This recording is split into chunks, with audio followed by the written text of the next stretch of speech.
Assalamu alaikum and welcome back to another video. My name is Arslan Arif and I'm the founder and director of Study Zone Consultants. And Study Zone is all about study visa, visit visa and career counseling. अब जब student ने destination study abroad के लिए destination को choose करना होता है तो उसके लिए क्या क्या ऐसे पॉइंट्स हैं जिनको मद्देनजर रखना चाहिए ताकि स्टूडेंट को इस बात का बखूबी अंदाजा हो जाए कि अगर उसने बाहर पढ़ने के लिए जाना है तो ऑब्वियसली उसको from beginning till the end कहाँ पे मुश्किलात आने वाली हैं, कहाँ पे बेनिफिट्स मिलने वाले हैं, कहाँ पे उसका जो पीआर का प्रोसेस है वो इजी रहने वाला है, कॉस्ट कहाँ पे कम आने वाली है, वहाँ पे यूनिवर्सिटीज़ कहाँ पे अच्छी हैं, वहाँ पे आपकी जो जॉब्स हैं वो आपको कहाँ पे ज़्यादा मिल सकती हैं, या उसके अलावा आपकी जो वीज़ा रेशियो है वो कहाँ पे अच्छी रहने वाली है। आज की इस वीडियो में हम डिस्कस करने जा रहे हैं जी कंपैरिजन आपका यूके और आयरलैंड के दरमियान। लेकिन वीडियो की जानिब जाने से पहले आपसे गुजारिश करूंगा कि अगर अभी तक आपने हमारे चैनल को सब्सक्राइब नहीं किया तो इसको लाजमी कर लें, क्योंकि इस चैनल के ऊपर आपको स्टडी अब्रॉड से रिलेटेड बेशुमार मटीरियल मिल जाएगा।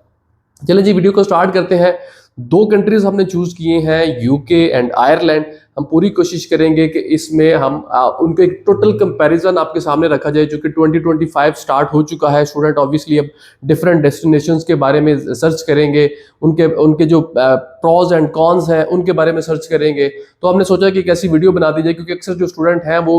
उसको रिलेट करते हैं आयरलैंड को यूके के साथ, क्योंकि वो अभी भी आपका यूरोपीय यूनियन के अंदर आता है, ऑल्दो शेंजन जोन के अंदर नहीं है लेकिन यूरोपीय यूनियन के अंदर आता है। तो इस वजह से लोग ये समझते हैं कि शायद हमें वहाँ पे जाने के कुछ जो एक्स्ट्रा बेनिफिट्स हैं वो मिल सकते हैं। तो जो भी मिथ्स हैं उनको कोशिश करेंगे इस वीडियो के अंदर सारी डिस्कस कर दें। अच्छा चलें जी, सबसे जो पहला पॉइंट है between UK and Ireland, that is the जो कि कॉस्ट है आपकी यहाँ से जाने के लिए। अब देखिए आपकी जो बेसिकली कॉस्ट है यहाँ से जाने के लिए, अब आप नॉर्मली क्या करते हैं, अगर आप आयरलैंड को चूज करते हैं तो आयरलैंड में सबसे जो उनकी मोस्ट डिमांडेड प्लेस है, जो स्टूडेंट अक्सर जिसके बारे में कहते हैं कि हमने वहाँ पे जाना है, दैट इज़ ओनली आपके डबलिन। क्योंकि डबलिन जो है वहाँ पे एक मेन वही मेजर सिटी है जहाँ पे आपको सारी फैसिलिटीज़ मिलती हैं, आपको सारी जो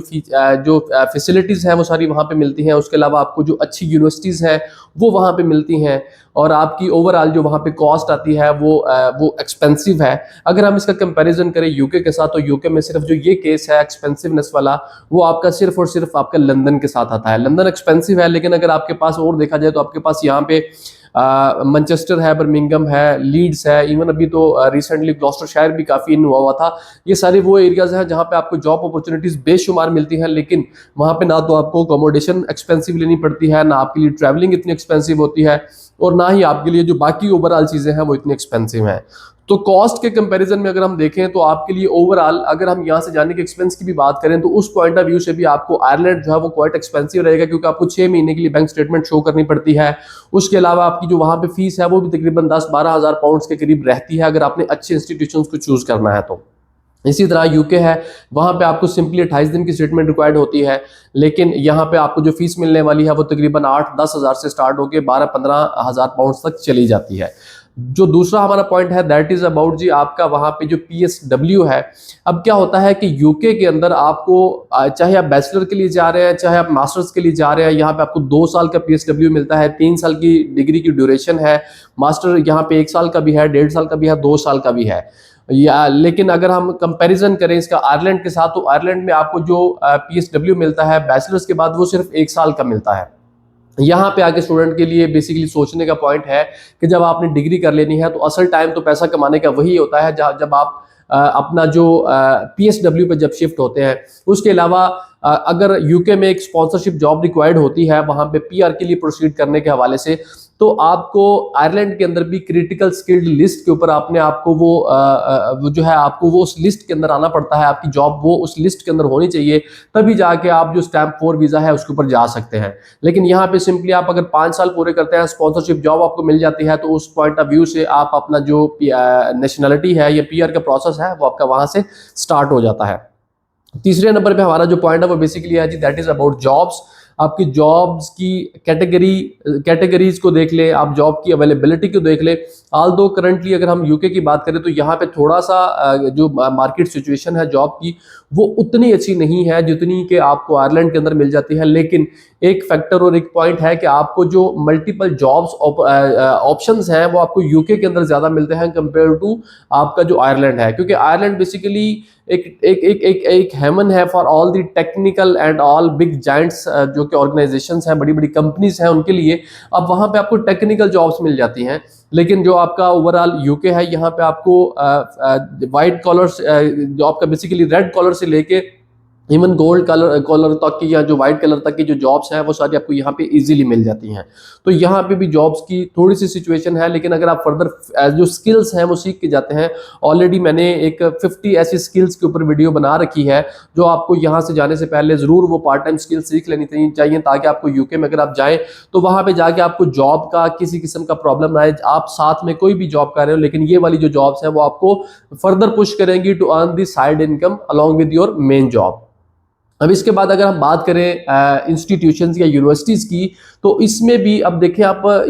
रैंकिंग उठा के देख लें यूनिवर्सिटीज़ की, जो यहाँ इंस्टीट्यूशंस हैं उनकी अवेलेबिलिटी और तादाद उठा के देख लें, तो यहाँ पे भी जो यूके है वो रैंक करता है, क्योंकि आपको यहाँ पे कैम्ब्रिज है, ऑक्सफोर्ड है, इंपीरियल है, किंगस्टन है, इसके अलावा और बड़े अच्छे अच्छे इदारे हैं, उसके अलावा कोई और प्राइवेट यूनिवर्सिटीज़ हैं, वो टॉप रैंक्ड यूनिवर्सिटीज़ हैं यूके की। जो अगर क्यूएस रैंकिंग में टॉप 50 यूनिवर्सिटीज़ के अंदर यूके की यूनिवर्सिटीज़ की जो तादाद है वो ज़्यादा है। लेकिन अगर आप कंपैरिजन करें तो आयरलैंड के अंदर सिर्फ आपको जो दो मेन अच्छे इंस्टीट्यूशंस मिलते हैं वो भी आपको डबलिन के अंदर ही मिलेंगे, टीसीडी एंड यूसीडी। बेसिकली इनके अलावा और भी हैं, जैसे नेशनल कॉलेज हो गया, इंडिपेंडेंट कॉलेज हो गया, गैलवे यूनिवर्सिटी होगी, वो इंस्टीट्यूट आपको मिलते हैं, लेकिन उनकी वो क्वालिटी, उनकी वो रैंकिंग, उनके अंदर वो फैसिलिटीज, उनके अंदर वो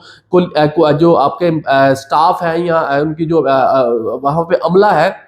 वो इतना आपके लिए प्रोमिनेंट नहीं है, इतने वहाँ पे वो वेल नाउन या उनकी जो रैंकिंग है वो इतनी अच्छी नहीं है जितनी आपको यूके की यूनिवर्सिटीज़ के अंदर मिलती है। तो यूके में आपका अगर वहाँ पे फॉर एग्जांपल आप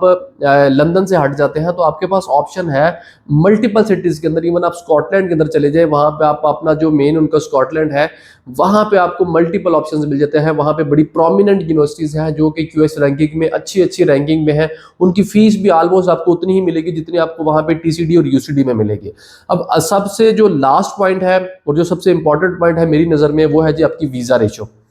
अब आप अपनी ओवरऑल यूके का और इसका आयरलैंड के अगर वीज़ा रेशो को उठा के देखते हैं, पिछले 2-3 साल का अगर आप डाटा का कंपैरिजन करते हैं, तो आपको ओवरऑल जो स्टूडेंट्स का रुझान है, ऑल्दो अभी उन्होंने जब से उन्होंने अपना जो स्पाउस का वीज़ा उन्होंने बंद किया था बैचलर डिग्री के बाद 1 जनवरी 2024 में, तो उसके बाद ऑलमोस्ट 30,000 स्टूडेंट्स ने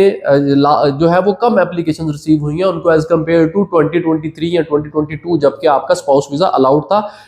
आपकी बैचलर डिग्री के लिए। लेकिन स्टिल जो आपका ओवरऑल जो तादाद है वो उन्होंने तकरीबन 5 लाख वीज़ाज इशू करने हैं। अगर हम उसका कंपैरिजन करें आयरलैंड के साथ, आयरलैंड की ऑल्दो वीज़ा रेशो इतनी ख़राब नहीं है, लेकिन वहाँ पे आपको बहुत ही ज़्यादा चूजी होना पड़ता है, बहुत ज़्यादा पिकी होना पड़ता है। अगर आप वहाँ पे ऑब्वियसली अगर मेन डबलिन से हट के जा रहे हैं तो फिर आपको वो पर्क्स, वो प्रिविलेजेस, वो बेनिफिट्स, वो आपको क्वालिटी ऑफ एजुकेशन नहीं मिलती जो कि आपको यूके, अगर आप लंदन को छोड़ के किसी और सिटी में भी चले जाएं तो वहाँ पे आपको वो ऑप्शंस मिल जाते हैं। अगर एंड पे मैं इसको कंक्लूड करूं तो मेरी नज़र में still UK is the better option then आपका जो आयरलैंड है, कॉस्ट के पॉइंट ऑफ व्यू से, वीज़ा के पॉइंट ऑफ व्यू से, जॉब्स के पॉइंट ऑफ व्यू से, आपकी उसके अलावा जो इंस्टीट्यूशंस हैं उनकी अवेलेबिलिटी और उनकी रैंकिंग के पॉइंट ऑफ व्यू से। अब ये आज आपकी चॉइस है कि आप किस कंट्री को, किस सिटी को टारगेट करना चाहते हैं, ताकि आपको वहाँ पे एट द एंड फिर बाद में स्टेबिलिटी और पीआर भी आसानी से मिल सके। आप कोशिश करें, अपनी जो प्रोफाइल है 2025 के जो एडमिशन्स ओपन हो चुके हैं, आप हमारी टीम से रब्ता करें, कमेंट सेक्शन में आप अपना मैसेज ड्रॉप कर सकते हैं। इसके अलावा स्क्रीन के ऊपर हमारा नंबर है, आप उसके ऊपर कॉल या मैसेज करके आप हमारी टीम से फ्री ऑफ कॉस्ट अपनी असेसमेंट करवा सकते हैं, अपनी प्रोफाइल और अपनी जो आपकी ओवरऑल आपकी प्रोफाइल है उसके अकॉर्डिंग। अभी तक के लिए इतना ही, आपसे मुलाकात होगी अगली वीडियो में, तब तक के लिए अल्लाह हाफिज।